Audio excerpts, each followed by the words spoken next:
बड़े जीव को भी बना सकता है और बहुत छोटे जीव को भी बना सकता है, ठीक है। मतलब कि बिना कोशिका के तो किसी जीव को आप बना ही नहीं सकते हैं। किसी जीव की कोशिकाओं का आकार संबंध उसके शरीर के आकार से नहीं होता है। देखिए यहाँ से एक 8 क्लास वाले स्टूडेंट को यहाँ से एक बहुत खतरनाक क्वेश्चन पूछा है।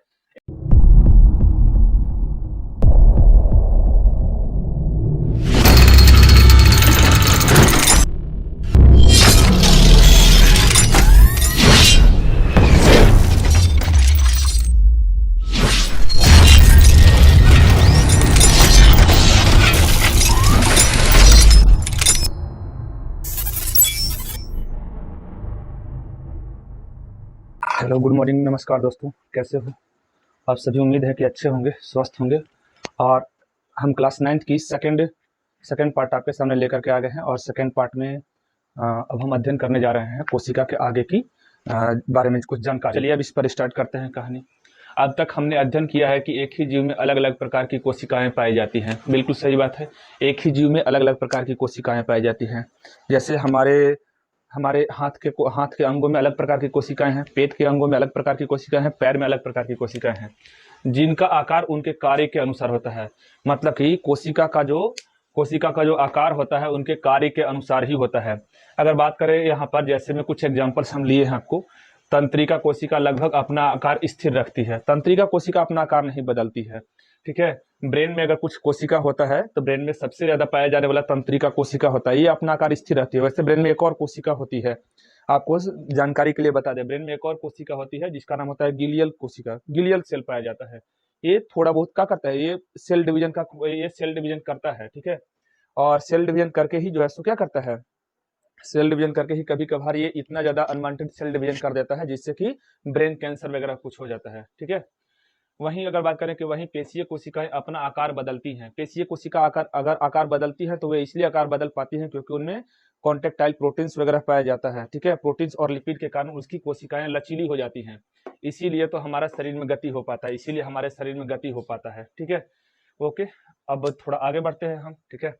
वास्तव में ऐसी प्रत्येक कोशिका का कुछ विशिष्ट घटक होता है जिन्हें कोशिकांग कहते हैं। जिन्हें क्या कहते हैं, कोशिकांग कहते हैं। मतलब कि कोशिका अकेले नहीं है। जब तक कोशिका को साइंटिस्ट लोग बढ़िया से अध्ययन नहीं किया था तब तक वो समझ रहा था कि कोशिका अकेला है, लेकिन कोशिका अकेला नहीं है। कोशिका में बहुत सारे कोशिकांग पाए जाते हैं, ठीक है। कोशिकांग मतलब क्या चीज, कोशिका के अंदर के अंग को कोशिकांग कहते हैं। कोशिका अकेला नहीं है, कोशिका के अंदर बहुत सारे अंग हैं।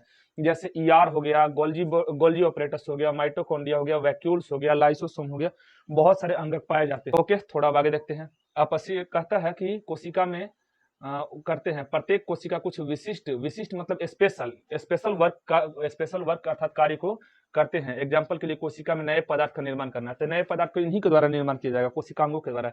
ईआर हो गया, गोल्जी बॉडी, माइटोकॉन्ड्रिया, वैक्यूल्स, ये कुछ न कुछ पदार्थों का निर्माण करेंगे और कुछ पदार्थों का निष्कासन भी करते हैं। ये कुछ स्पेशल काम भी करते हैं ना। तो अपशिष्ट पदार्थों का निष्कासन करने का भी कार्य इनका होता है, ठीक है। कोशिका के अंदर में कुछ पदार्थ बनता है तो कुछ बिगड़ता है, तो कुछ कोशिका के साफ सफाई भी किया जाता है, ठीक है। अपशिष्ट पदार्थों का निष्कासन भी किया जाता है। इन कोशिकाओं के कारण ही एक कोशिका जीवित रहती है, ठीक है। इन कोशिकांगों के कारण ही एक कोशिका जीवित रहती है। अब आपको बहुत सरल भाषा में समझा दे रहे हैं। मान लीजिए कि आपका बॉडी एक कोशिका है और उस कोशिका के अंदर में, आपके बॉडी के अंदर में क्या है, लीवर है, किडनी है, लंग्स है, बहुत सारा एल्वियोली है, बहुत सारे चीज है, ठीक है। अगर उन वस्तुओं का अगर आपके बॉडी से अलग निकाल दिया जाए तो क्या आपका कोशिका जीवित रह पाएगा? तो आपका आंसर होगा नहीं। तो इसी प्रकार से कोशिका के अंदर से ER, Golgi body, mitochondria, vacuoles, lysosome को आप अलग नहीं कर सकते हैं क्योंकि ये कोशिका के स्पेशल वर्क को परफॉर्म करते हैं। कोशिका के अंदर ये अलग अलग कार्य को करते हैं। अब कहता है कि इन कोशिकांगों के कारण ही एक कोशिका जीवित रहती है। बात तो बिल्कुल सही है। और अपने सभी कार्य को करती है। ये कोशिकांग मिलकर मूलभूत इकाई बनाती है। अब ये मूलभूत इकाई क्या चीज है उसके बारे में आइए बात कर लेते हैं कि ये मूलभूत इकाई क्या चीज होती है, ठीक है। देखिए, मूलभूत इकाई कहने का मतलब कि ऐसा कोई काम है ही नहीं कोशिका का कि वो नहीं कर सकता है, ठीक है। इसीलिए इसको इकाई बोला जाता है। ऊर्जा निर्माण कर सकता है, परिवहन करने का कार्य कर सकता है, टूटे फूटे अंगों का मरम्मत करने का कार्य कर सकता है। ये हर एक प्रकार को कार्य को कर सकता है। तो इसी चीज को यूनिट बोला जाता है या इकाई बोला जाता है। इकाई कहने का सरल भाषा में आपको समझा दें कि अगर आपको कोई ऐसी बीमारी हुई है जो आपको ठीक नहीं हो रहा है तो आप सीधे चले जाइए दिल्ली एम्स हॉस्पिटल में चले जाइए और वहां जाकर के आप कहिए कि मुझे ये बीमारी हुआ, या वहां के डॉक्टर लोग आपको चेक करके बताएंगे कि आपको फलना डिजीज से आप ग्रसित हैं, ठीक है। तो ऐसा कोई बीमारी ही नहीं है जिसका इलाज वहां पर नहीं हो सकता है क्योंकि डॉक्टर को वहां पर पैदा किया जाता है, डॉक्टर बनाया जाता है, ठीक है। तो दिल्ली के एम्स हॉस्पिटल में चले जाइए, सीएमसी क्रिश्चियन मेडिकल कॉलेज, ये ये दक्षिण भारत में एक बहुत बड़ा क्या है हॉस्पिटल है, वहां पर चले जाइए कोई भी बीमारी लेकर के, ये अपने आप में यूनिट है। उसके अंदर अगर आप चले गए तो ऐसा वहां के कोई कर्मचारी भी नहीं कहेगा कि इस बीमारी के इलाज यहाँ पर नहीं होता है, होना ही होना है।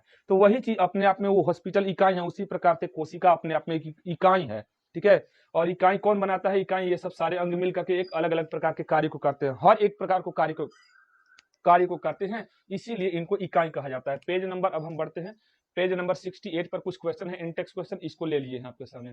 कोशिका की खोज किसने की और कैसे की? तो कोशिका की खोज आपको मालूम है रॉबर्ट हुक साहब किए थे, और एक पेड़ पे जो छाल होता है, ठीक है, उसकी मदद से किए थे, ठीक है। छाल में एक पदार्थ होता है जिसका नाम होता है कॉर्क, तो इसको अपने द्वारा स्वनिर्मित सूक्ष्मदर्शी से किए थे। तो लिखिए इसका आंसर हम, कोशिका की खोज रॉबर्ट हुक 1665 ईस्वी में पेड़ की छाल में कॉर्क नामक पदार्थ से स्वनिर्मित सूक्ष्मदर्शी द्वारा किया, ठीक है, जिसकी संरचना मधुमक्खी के छत्ते जैसा प्रतीत हुआ था। इसी को उन्होंने क्या नाम दिया था? तो रॉबर्ट हुक साहब इसी का नाम दिए थे कोशिका। दूसरा सवाल आपके सामने है कि कोशिका को जीवन की संरचनात्मक व क्रियात्मक इकाई क्यों कहते हैं? देखिए आप दो वर्ड पे ज्यादा फोकस करने की कोशिश कीजिए, संरचना और क्रियात्मक। संरचनात्मक और क्रियात्मक।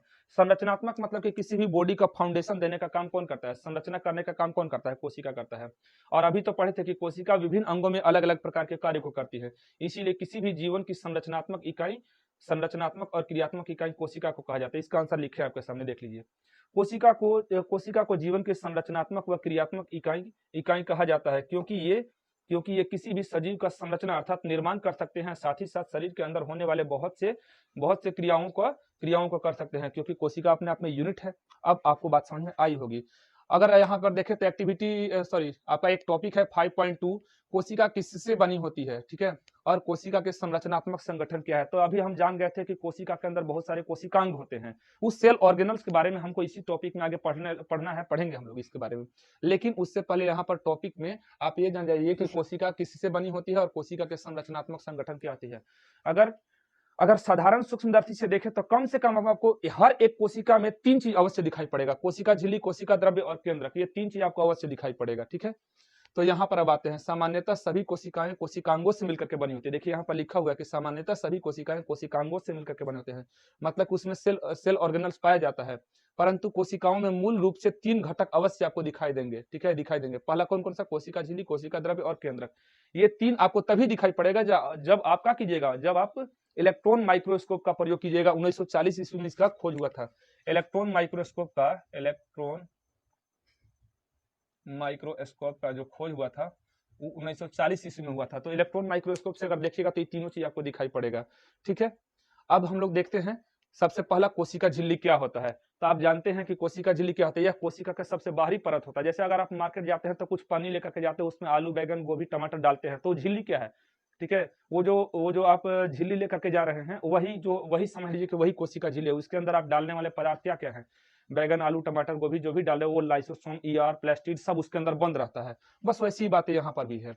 कोशिका झिल्ली, यह अपने द्वारा, कोशिका झिल्ली क्या होता है? कोशिका का सबसे बाहरी संघटक होता है। इसमें कुछ छोटे छोटे छिद्र पाए जाते हैं ताकि कोशिका के अंदर कुछ पदार्थ बने तो वहां से कुछ पदार्थ बाहर और अंदर बाहर आ जा सके, इससे छिद्रित होता है। कोशिका झिल्ली यह अपने द्वारा चुने हुए पदार्थों को ही कोशिका के अंदर एवं बाहर आने जाने की अनुमति देता है। साथ ही साथ हर एक कोशिका को बाहरी पर्यावरण से अलग करने का भी कार्य करता है। मतलब कि यह अपने द्वारा चुने हुए पदार्थों को ही अंदर और बाहर आने जाने की अनुमति देता है। ठीक तो करता है। अगर मान ली कि आपके कोशिका के अंदर कोई हार्मफुल टॉक्सिक बैक्टीरिया आ जाए तो आपको बीमार कर सकता है, इसीलिए ये बढ़िया न करता है कि रोक करके रखता है, ठीक है। और साथ ही साथ ये अपने द्वारा कुछ चुने हुए पदार्थों को ही अंदर और बाहर आने जाने की अनुमति देता है। ये चुने हुए पदार्थ कौन कौन सा हो सकता है? तो ऑक्सीजन हो सकता है, कार्बन डाइऑक्साइड हो सकता है, और कुछ अन्य अन्य अणु भी हो सकते हैं, ठीक है, जल के अणु वगैरह भी हो सकते हैं। साथ ही साथ हर एक कोशिका को बाहरी पर्यावरण से अलग करने का भी कार्य करता है। कौन? मतलब कि अगर आप जिस कमरा में बैठे हैं उसको कोशिका मान लीजिए, तो उसके उधर जो कमरा होगा तो उसको एक बैरियर द्वारा अलग किया है। तो वो बैरियर क्या है? कोशिका झिल्ली है, कह सकते हैं, या कोशिका भित्ति कह सकते हैं, ठीक है। तो मतलब कि हर एक कोशिका, जैसे यहाँ पर देख लीजिए, ये कोशिका अलग है, ये कोशिका अलग है, तो इसका बाउंड्री अलग है, इसका बाउंड्री अलग है, ठीक है। तो हर एक कोशिका अलग अलग अपने बाउंड्री से अलग हुआ है, ठीक है, मतलब कि बैरियर से अलग हो चुका है, ठीक है। ये बैरियर ही कोशिका झिल्ली है। हर एक कोशिका बाहरी पर्यावरण से अलग करने का भी कार्य करता है। हर एक कोशिका को बाहरी पर्यावरण से अलग करने का कार्य करता है। कौन करता है? कोशिका झिल्ली। कोशिका झिल्ली को अन्य नाम निम्नलिखित है: प्लाज्मा झिल्ली, चयनात्मक पारगम्य झिल्ली, अर्ध पारगम्य झिल्ली, ठीक है। और इसे सेलेक्टिवली प्रीमिएबल मेम्ब्रेन कहते हैं, क्योंकि जो सेलेक्ट किया जाता है इसके द्वारा वही पदार्थ को अंदर और बाहर आने जाने दिया जाता है, जिससे हम सुरक्षित भी होते हैं यहाँ तक, ठीक है। और ये हमारे बॉडी को बाहरी पर्यावरण से अलग भी करता है, ठीक है। यहाँ तक कि चोट लगने से, खरोच लगने से ये हमको बचाता भी है, ठीक है। कोशिका झिल्ली प्रोटीन एवं लिपिड की बनी होती है। देखिए यहाँ पर मिल गया, कोशिका झिल्ली प्रोटीन और लिपिड की बनी होती है। आप बताइएगा कि कोशिका झिल्ली किसकी बनी होती है, कमेंट सेक्शन में, ठीक है। किसका, प्लांट्स का, ठीक है, बनी होती है, जिसके कारण कोशिका झिल्ली लचीली होती है, जिससे कोई जीव बाह्य पर्यावरण से अपना भोजन ग्रहण कर सकता है। और इस प्रक्रिया को एंडोसाइटोसिस कहते हैं। इस प्रक्रिया को क्या कहते हैं, एंडोसाइटोसिस कहते हैं। ये एंडोसाइटोसिस क्या है, कोशिका झिल्ली प्रोटीन और लिपिड के बने होने के कारण कोशिका झिल्ली में लचीलापन आ जाता है। और ये इसी लचीलापन के कारण हमारा बॉडी फ्लेक्सिबल होता है, गति कर पाता है। और इसी गति के उपयोग से हम लोग भोजन को बाहरी पर्यावरण से भोजन को इनगल्फ कर लेते हैं, खा लेते हैं, ग्रहण कर लेते हैं, ठीक है। तो इसी प्रोसेस को क्या बोला जाता है, एंडोसाइटोसिस कहा जाता है। कोशिका के अंदर पदार्थ की गति दो प्रकार की होती है, क्योंकि ये अपने द्वारा चुने हुए पदार्थों की गति करवाता है। तो ये पदार्थ की जो गति होता है वो दो प्रकार के होता है, एक होता है विसरण और दूसरा होता है परासरण, ठीक है। तो विसरण और परासरण आपको समझा रहे हैं। इसके लिए कुछ जरूरी रूल्स होता है। रूल्स ये होता है कि अगर कोई भी मटेरियल हाई कंसंट्रेशन से लो कंसंट्रेशन की ओर गति करता है, ठीक है, कोई भी मटेरियल जो होता है वो हमेशा हाई कंसंट्रेशन से लो कंसंट्रेशन की ओर गति करता है। कंसंट्रेशन मतलब होता है सांद्रता, ठीक है, मतलब कि कोई भी मटेरियल जो होता है वो हमेशा उच्च सांद्रता से निम्न सांद्रता की ओर गति करता है, ठीक है। अब ये जो है उच्च सांद्रता से निम्न सांद्रता की ओर गति करता है, ठीक है। ये बात समझ में आ गया होगा। ये मुख्य रूप से विसरण जो वर्ड है ये आपके एनसीईआरटी की टेक्स्ट बुक जो है सो गैसों के लिए बतलाता है, ठीक है। विसरण अन्य पदार्थों में हो सकता है या होता है, लेकिन यहाँ एनसीईआरटी की टेक्स्ट बुक विसरण जो है सो गैसों के लिए बताता है। तो ये क्या कहता है, और विसरण और परासरण में दोनों एक ही रूल्स काम करता है कि हाई कंसंट्रेशन से मटेरियल लो कंसंट्रेशन की ओर गति करेगा। जैसे अगर बात करें तो एक लेवल पर जो है सो पानी अगर बहती है नदियों में, तो देखते होंगे कि पानी हमेशा हाई पोटेंशियल से लो पोटेंशियल की ओर जाता है, ठीक है। तो उसी प्रकार से यहाँ पर भी जो है सो मटेरियल जो है सो हाई पोटेंशियल से लो पोटेंशियल की ओर जाता है, ठीक है। तो पोटेंशियल वहां पर हम लोग वर्ड यूज करते हैं, यहाँ पर कंसंट्रेशन मतलब होता है सांद्रता मतलब गाढ़ेपन, सांद्रता मतलब होता है वर्ड गाढ़ेपन, ठीक है। तो अब हम देखते हैं कि जैसे विसरण क्या होता है। तो इसी विसरण प्रोसेस द्वारा छोटे एकल कोशिकीय जीव क्या करते हैं, विसरण प्रोसेस द्वारा वे गैसों का आदान प्रदान कर लेते हैं। लेकिन हम लोगों में विसरण प्रोसेस नहीं होता है, आपको बताएंगे। हम लोगों में विसरण प्रोसेस इसलिए नहीं होता है क्योंकि हम लोग बहुकोशिकीय जीव हैं, ठीक है। बहुकोशिकीय जीव में नाल प्रणाली की आवश्यकता होती है, लेकिन छोटे एकल कोशिकीय जीव जैसे अमीबा, पैरामीशियम, यूग्लिना, इस सभी में क्या होता है, इन सारे जीवों में नाल प्रणाली नहीं होता है। तो उनमें साधारण विसरण से ही ऑक्सीजन पूरे शरीर में चला जाता है। हम लोगों के बॉडी में साधारण विसरण के कार्य नहीं होता है, ठीक है। तो साधारण विसरण नहीं होता है तो हम लोगों के बॉडी में नाल प्रणाली, तंत्र वगैरह श्वसन अंग विकसित हो जाते हैं, ठीक है। तो अब आपको विसरण समझ में आ गया होगा कि विसरण क्या होता है, ठीक है। जैसे अगर विसरण के बारे में बात करें तो अगर कहीं कमरे में अगर अगरबत्ती जलाते हैं तो अगरबत्ती का कंसंट्रेशन यहाँ पर ज्यादा है, ठीक है, और ये धीरे धीरे चारों तरफ स्प्रेड हो रहा है, फैल रहा है, ठीक है, अगरबत्ती का गंध फैल रहा है। तो इसका मतलब ये है कि ये हाई कंसंट्रेशन से लो कंसंट्रेशन वाले लेवल में जा रहा है, ठीक है। विसरण अब आप समझ गए होंगे। अब आपको समझा रहे हैं परासरण। परासरण क्या होता है, परासरण मुख्य रूप से जल के अणुओं के लिए यूज किया जाता है, ठीक है। तो परासरण भी आपको समझा देंगे, ठीक है। देखिए यहाँ पर लिखा हुआ कि यह गति तभी हो सकता है जब बाहर एवं अंदर के पदार्थ का अंतर होगा। बाहर के पदार्थ यानी कि कोशिका के अंदर का पदार्थ और बाहर के पदार्थ क्या होना चाहिए, इनके बीच का अंतर होना चाहिए, तभी ये गति हो सकता है, ठीक है।